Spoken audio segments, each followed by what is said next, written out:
आज हामी important formula of algebra अन्तर्गत पढ्ने महत्त्वपूर्ण सूत्रहरू हामी जुन लर्न गर्छौं र लर्न गर्ने जुन प्रक्रिया छ र बच्चाहरू त्यसमा उल्झेर चाहिँ लर्न गर्न सक्दैन भने त्यसमा आज एउटा यस्तो तरिकाले यो फर्मुलाले चाहिँ हामी लेखौं र उ गरौं कि बच्चाहरू चाहिँ सजिलोसँग लेख्न सकोस्, जसमा मैले सर्वप्रथम a + b को होल स्क्वायर जुन हामी घोकेर लर्न गर्छौं भने त्यो प्रक्रियालाई अब अलिकति हामी रिमुभ गरौं।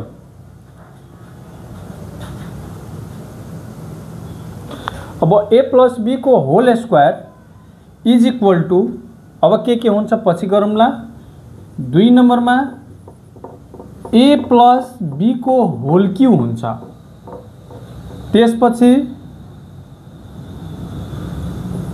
3 नम्बरमा a - b को होल स्क्वायर, 4 नम्बरमा a -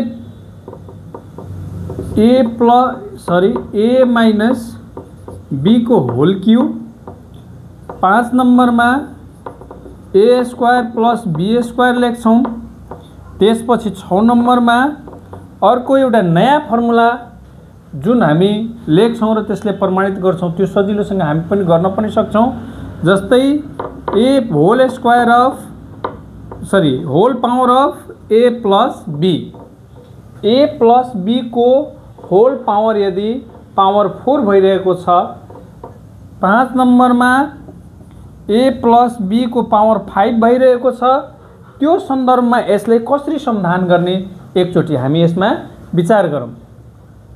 a + b को whole square is equal to हामी जुन पढेका छौं भने यसलाई 1 बाइ 1 गरेर कसरी हेर्न सक्छौं कि यो a + b को होल स्क्वायर जुन हामी लेख्छौं भने त्यो पहिला हामीले घोक्छौं भने त्यो कसरी गर्छौं भने a + b को whole square is equal to a square + 2ab + b square.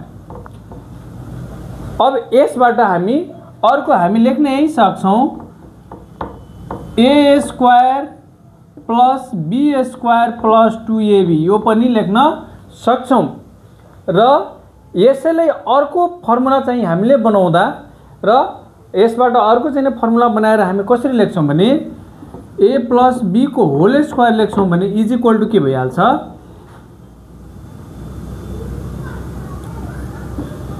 a - b को होल स्क्वायर + 4ab हामी लेखिहाल्छौं। यो पनि हाम्रो फर्मुला कसरी पुग्छ भने जब हामी a - b को whole square is equal to कति लेख्न जान्छौं a square - 2ab + b square + 4ab। यसलाई अब सजातीय हामी पढेका छौं like terms. we know that the like terms, how can you know that the like terms? So here -2ab and bases are here, 2 is a constant, ab is variable and here ab is variable. So then 2 multiply ab and 4 multiply ab छ भने त्यो अवस्थामा के गर्न सक्छौं a square -2ab + 4ab + b square सजिलै लेख्न सक्छौं। त हामीले प्लस माइनस त गर्न थाहै छ। 2 बाट 4 बाट 2 गयो भने के प्लस कसको साइन बढी छ प्लस को, त प्लस लेख्छौं र 2ab + b स्क्वायर। यस्तै पनि हामी यो पनि सूत्र हामी प्रमाणित गर्न सक्छौं। तर यो प्रमाणित गर्नलाई हामीले के गर्नु पर्यो एउटा याद गर्नु पर्यो। यसले एउटा खण्डीकरण विधिबाट कुन तरिकाले यसलाई एकचोटी हामी आफै लेखेर र टुक्रा गरेर यसले हामी चाहिँ गर्न सक्छौं। अलिकति यसलाई पनि हेरौं। जस्तै लेख्न त लेखिदिए छौं। अब यसमा हामी कहाँ जान्छौं a + b को होल स्क्वायर छ, यसलाई के गर्दिने खण्डीकरण, के गर्ने खण्डीकरण गर्नुस् त। यसलाई खण्डीकरण गर्दा के लेखिदिन्छ हामी a + b * a + b सजिलो हुन्छ।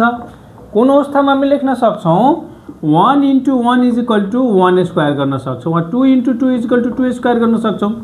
सेम त्यही कारण त्यसैले हामी यहाँ पनि a + b को होल स्क्वायर छ भने हामी यसलाई 2 पार्टमा मल्टिप्लाई गर्न सक्छौँ। 3 भयो भने 3 पार्ट्समा गर्न सकिन्थे। अब हामीलाई थाहा छ फर्स्ट टर्मले यो दुवैमा मल्टिप्लाई गरिदिने, सेकेन्ड टर्मले यो पनि यो दुवैमा मल्टिप्लाई गरिदिने। त एकचोटि हेरौँ a + b + b × a + b गरिदिइहाल्छौँ। Multiply गरौँ त a × a + a × b + a × b फेरि प्लस b × b गर्ने बित्तिकै a × a। अब यु नो द्याट हामीले थाहा छ जब पावर के हुन्छ बेस सेम हुन्छ भने, आधार सेम हुन्छ भने, एक हुन्छ भने, मल्टिप्लाईको टर्म्समा छ भने त्यहाँ हामी के गर्छौँ पावरलाई के गरिदिन्छौँ एड गरिदिन्छौँ। त यो अवस्थामा के गर्ने 1 + 1 गर्नाले 1 मिन्स कति भयो a²। त्यसलाई त्यस्तो नलेखिकन हामी डाइरेक्ट a² यहाँ लेख्न सक्छौँ प्लस ab + ab + b²। यति लेखिसकेपछि अब लाइक टर्म्स पहिला नै हामी भने कि जुन सजातीय छ भने त्यसलाई जोड घटाउ हामी गर्न सक्छौँ सजिलो। त्यसलाई के गरिदिए मैले a² प्लस यहाँ लेख्छौँ ab + ab, त bb 2b a 2a। अब यो 2 कमन लियो भने a हुन्छ के भइहाल्छ 2 एउटै हुन्छ के हुन्छ 2ab भने 2 ले मल्टिप्लाई गर्ने 2a पनि हुन्छ र 2b पनि हुन्छ। हामी के लेख्दिन्छौँ यहाँ 2ab + b²। यसलाई जुन भाइ बहिनीहरूलाई यदि फर्मुला याद गर्न कठिनाइ भइरहेको छ भने यो विधिले खण्डीकरण गरेर 2-3 पल्ट 4 पल्ट उसले गर्यो भने उसले सजिनैसँग यो जुन फर्मुला छ सूत्र छ उसलाई याद गर्न त्यति चाहिँ नै अप्ठ्यारो लाग्दैन। अब मानौ यसलाई उसले पहाडै नै बनाइसकेको छ भने त्यो पनि पहाड मान्नु हुँदैन, किनभने साधारणत फ्याक्टर सबैले आउँछ नि, सबैजनाले खण्डीकरण गर्न आउँछ नि। अब यस्तै हामीले 1/1 गरेर यो प्लसवाला छ माइनसको पनि निकाल्न सक्छौँ। अब त्यसपछि a + b को होल क्यू छ त्यो पनि हामी निकाल्न सक्छौँ र a - b को पनि होल क्यू छ त्यो पनि हामी निकाल्न सक्छौँ। अब जस्तै एकचोटि हेरौँ त, तर यसमा हामी के गर्छौँ ठुल्ठुलो फ्याक्टरहरू गर्न अलिकति हेर्दै जाउँ। अब यसलाई म मिटाउन गइरहेको छु है। यसपछि हामी एकचोटि यही खण्डीकरण विधिले यो a + b को होल क्यूलाई हेरौँ त a + b को होल क्यू = के हुन्छ a³ + 3a² b + 3ab² + bq लेखिन्छ। अर्को यसैलाई कसरी लेखिदिन्छ हामी a³ + bq + 3a² b + 3ab² र a³ + bq + 3ab कमन लिएपछि ab नै आउँछ यहाँ। त बच्चाहरू त्यहाँ कन्फ्युज हुन्छ यो कसरी आयो, त केही छैन यसमा 3a एउटा छ, यसमा दुईटा छ, यसमा एउटा छ, एउटा a यहाँ कमन आयो त एउटा बचिहाल्यो। यहाँ यो र यो कमनमा आइसक्यो, एउटा दुईटा छ भने एउटा आयो, त्यही अनुसार यहाँ b पनि दुईटा छ भने एउटा b आयो यहाँ बचिहाल्यो है। अब यसलाई पनि त्यस्तै फ्याक्टर गरेर हुन सक्छ कि हुन सक्दैन, सर यसलाई कसरी बनाउनु भयो, यसलाई पनि हामी गर्न सजिलै सक्छौँ। a + b को whole Q = a + b * a + b * a + b गर्यो भने हामी ठ्याक्कै लेख्न सक्छौँ a * a1 * 1 * 1 = a³ हामी लेख्न सक्छौँ। जहाँ हामीले अलरेडी a + b को हामी निकालिसकेका छौँ। कति निकालिसकेका छौँ a² + 2ab + b² भयो। यसले ब्राकेट गरौँ, फेरि यसलाई a + b नै लेखौँ। अब यो a ले यसमा पनि र यसमा पनि गर्ने, फेरि b ले पनि यसमा र यसमा गर्ने। अब यो गरेर हेरौँ त त्यति पुगिरहेछ कि पुगिरहेको छैन। ए लिने a square plus 2ab plus b square. अब ब्रैकेट क्लोज गर्ने। अब यहाँ बीचमा कुन साइन छ प्लस छ भने प्लस यहाँ राख्ने b into a square plus 2ab plus b square गर्ने ब्रैकेट क्लोज गरिदिने।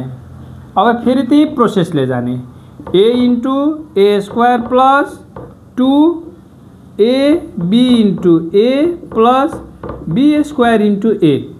यो यसले अब गर्यो भने ए गर्यो भने ए स्क्वायरमा भयो, फेरि 2ab मा भयो, फेरि बी स्क्वायरमा भयो। बीचमा साइन के छ प्लस। अब फेरि यता गर्ने b इन्टु ए स्क्वायर छ भने यसलाई ए स्क्वायर बी लेखौँ है सजाएर। अब यो b ले फेरि यसमा मल्टिप्लाई गर्दा के भइहाल्छ 2 ए पहिले एकचोटि गरौँ। यसलाई b इन्टु ए स्क्वायर गरिदिउँ प्लस यता 2ab इन्टु बी गरिदिउँ, यता बी स्क्वायर इन्टु बी गरिदिउँ। अब के हुन्छ हामीले भर्खर नै पढे अनुसार के भने मैले यदि बेस आधार सेम छ भने यदि मल्टिप्लाईको कन्डिसनमा छ गुणनको कन्डिसनमा छ भने त्यहाँ पावरलाई केले घातलाई के गरिदिन्छ हामी जोड दिन्छौँ। यो पावरलाई के गरिदिन्छौँ जोड दिन्छौँ। त then using the indices rules here a1 plus 2 means 3 aq a square के सरी aq हामी लेख्न सक्छौँ। त aq plus 2 a into a square b plus a b square plus b into a square means a square b plus 2 ab square plus bq। Okay, then you find here the like terms and then using the symbols of the algebraic expression। Okay, यसमा जुन दिएको छ symbol जोड घटाउहरू त्यो हिसाबले गरौँ। अब like terms कहाँ छ 2a square b here a square b, यहाँ ab स्क्वायर यहाँ के छ 2ab स्क्वायर। जुन लाइक टर्म्स छ त्यसलाई के गरिदिउँ जोड दिउँ। तो aq प्लस अब यहाँ के भइहाल्छ 2a square b plus a square b 3a square b plus अब here ab square plus 2ab square 3ab square plus bq। हामी यस्तो पनि यसलाई पनि फ्याक्टर गरेर सजिलै के गर्न सकौँ प्रमाणित गर्न सके। अब तपाईहरुको दिमागमा के भयो होला सर यो त सजिलो गरिदिनु भयो। हामीसँग च्यालेन्ज के छ a प्लस b को यदि पावर 4 छ भने त्यसको चाहिँ नि a प्लस b को होल क्यूब भयो भने त्यो भयो भने यदि a प्लस b को पावर 4 छ भने त्यो अवस्थामा कसरी गर्नुहुन्छ र a प्लस b को पावर 5 छ भने त्यो अवस्थामा कसरी गर्नुहुन्छ भने त्यसको लागि म नेक्स्ट भिडियोमा तपाईहरुलाई बताइदिन्छु। किनभने आजको लागि यति नै। आज भिडियो ठुलो हुन्छ भने तपाईहरुले पनि दिक लाग्छ र 1 बाइ 1 क्वेशन साथमा हैन अब बुकहरु पनि लिएर प्र्याक्टिस बुकहरु लिएर पनि तपाईहरुको भनाइ अनुसार कुन समस्या छ भने तपाईहरु कमेन्ट गर्नु होला। त्यसमा म एउटा फेरि भिडियो बनाएर हाल्दै रहन्छु। हस्, धन्यवाद।